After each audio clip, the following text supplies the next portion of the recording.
Canada appears to have been spared the worst in the ongoing trade war as U.S. President Donald Trump announces reciprocal tariffs for countries right around the globe. Prime Minister Mark Carney reacted to the announcement last night. In a crisis, it's important.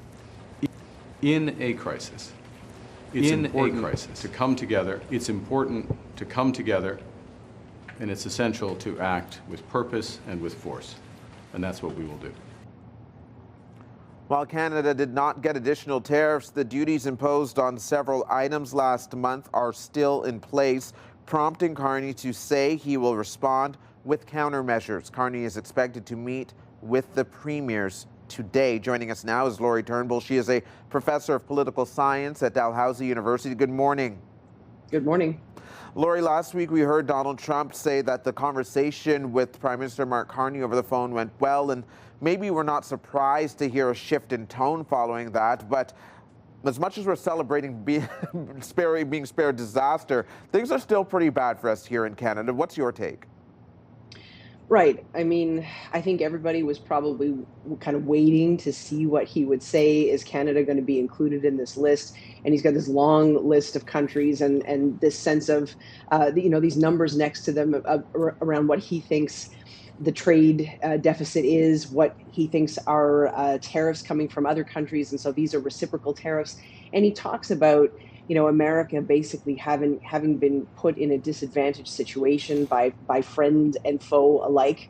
He talks about how this is going to be part of America being able to kind of settle things and making things even. It sounds like he wants to use these sorts of measures as a way of bringing in revenue to the United States. I suspect this is to fund things like tax cuts, and to try to tell Americans that this, we should have always been doing this, but now he's going to take care of this.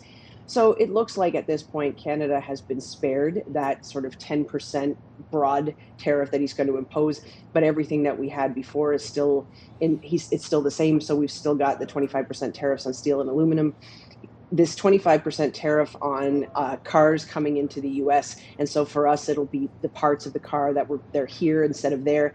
That's still devastating for our auto sector, and it's just hard to understand. Given how much damage this will do to the American economy, hard to understand why he's so, doubling down on this.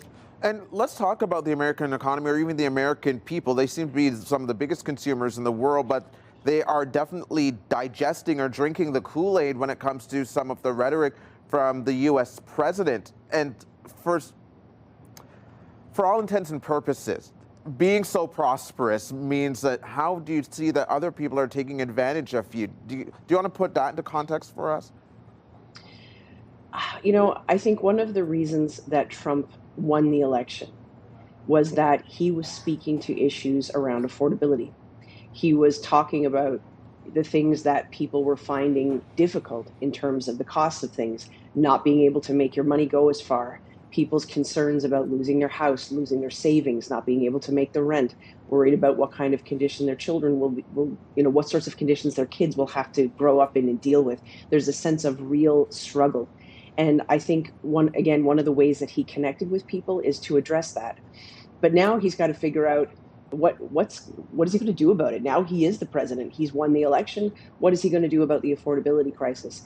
I don't think everybody in the U.S. has drunk his Kool-Aid at all. I mean, I think some of them have. I think he's got a team of people around him who depend on people, and the advisors that he has are not going to be the ones to say, look, this is actually a really bad idea, and you campaigned on fixing the affordability crisis, and now you're going to make everything more expensive for people, including cars. So where's the logic to that? Mm-hmm. But I think for him, he wants to put this in the context of, look, America's subsidizing these other countries, including Canada, right? Even though we didn't get swept up in this 10% across the board tariff thing, doesn't mean that he's not including us on his list of countries who he thinks are taking advantage of the U.S. And so there's this scapegoating. The rest of the world is responsible for America's problems. And so this is the line. This is what he's feeding people now.